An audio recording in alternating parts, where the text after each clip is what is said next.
guys! Good afternoon! Well, a blessed afternoon to you. Thank you very much guys for watching my channel. Today, ito naman ay isang usapang kilay. Alam niyo naman kung gaano ka-importante ang kilay sa ating mga babae, di ba? Parang pag wala tayong kilay, parang pag wala na tayong muka, ganon. Ako, usually kasi, pumapasok ako sa office, ang wala talaga akong makeup pa. So, talaga nakikita nila na, sinasabi nila sa akin, huy, magkilay ka na, huy, mag-makeup ka na. Ginagano nila ako. Sabi ko, bakit?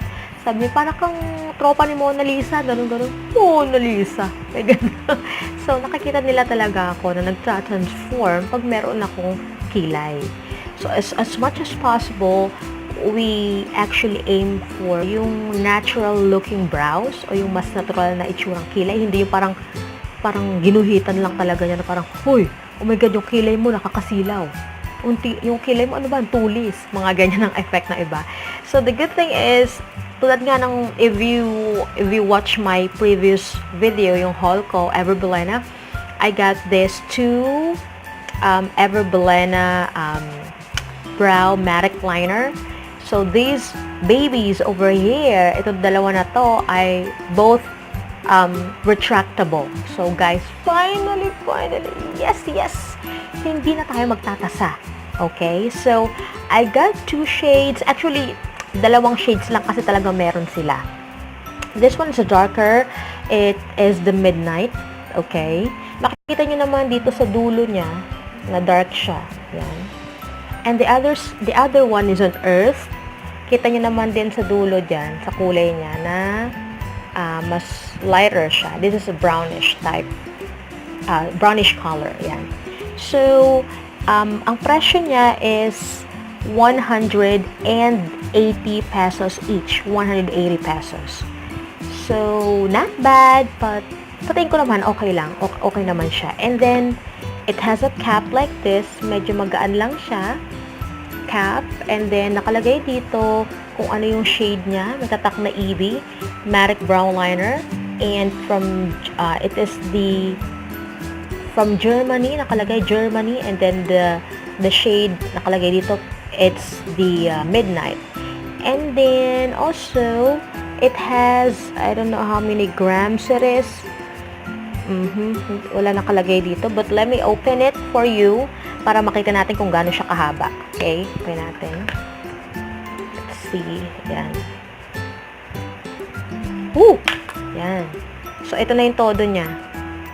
So, yan guys. Okay. So, ito na yung todo niya. Ganyan siya kahaba. Yan. Ganyan. So, ito na yan. Todo na yan. Yan. So, siguro 1.5 inches. Mga ganyan ang peg. Siguro. I'm not so sure ha. Pero nakita niyo naman kung gaano siya kahaba. Ito yung earth, yung mas lighter. Ito yung brown color. Okay. So, let's do this. Ito yung earth. Kita niyo light. So, ito na siya. Kita niyo yung difference. Ayan. Okay. So, hindi na natin kailangan magtasa. Paulit-ulit ako kasi nakakatuwa kasi tulad ko on the go ako, not all the time na kailangan ko magtasa, di ba? So, it's important nations talaga na hindi na tayo magtatasa. So, I'm gonna give you a swatch. Ito, let's start with the midnight. Ito yung darker color. Yan, yung midnight. Okay, sorry for my nails. Ay! Midnight, yan. And then, I'm gonna give you a swatch dun sa earth. This is the earth. Okay, swatch natin. So, yung earth is brownish. This one is parang dark gray, black. Almost parang black, grayish black siya. And then this one is brown in color. Talaga yung brown. Pag yung may mga kulay yung buhok. Ayan. So, perfect yung brown. And also guys, dito sa Everbelena, ang sabi dito is, sabi nung babae is, no need for you to put powder na, yung brow powder to set everything, kasi sabi niya, it is long-lasting na daw. So, we're gonna see. Try natin kung mas pag-scratch natin if mawawala siya. I'm putting pressure on it right now. Yan, dinidiinan ko na talaga.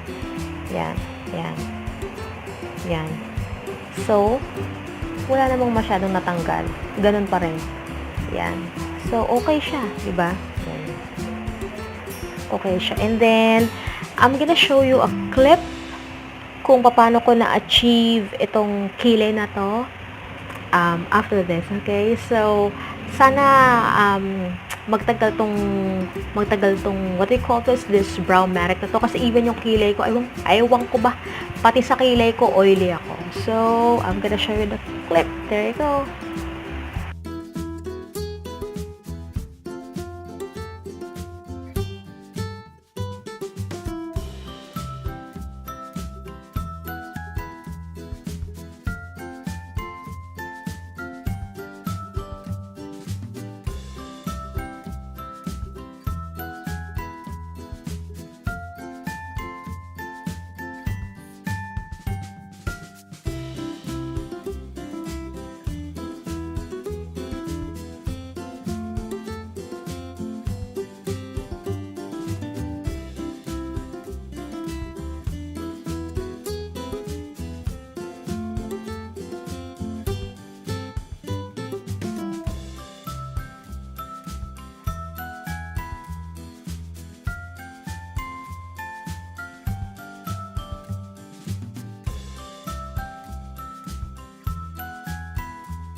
Na nga, napanood nyo yung clip na yon na ginawa ko. So, what I did, guys, is I put the darker shade dito sa dulo ng kilay ko. Itong dulo, I put the midnight and darker. Ayan, sa dalawang dulo na yan. And then, yung lighter shade na earth, nilagay ko dito. Yeah, just for the sake of the review, which I think nag-work naman. So, guys, thumbs up if you like this video, sorry. Comment down below if you have anything to say about this video, you know, ano man yon. And then of course, don't forget to subscribe to my channel, okay? Again, this is your meds for today, Meds Randre here. Thank you so much. I'll see you in another review. Bye-bye!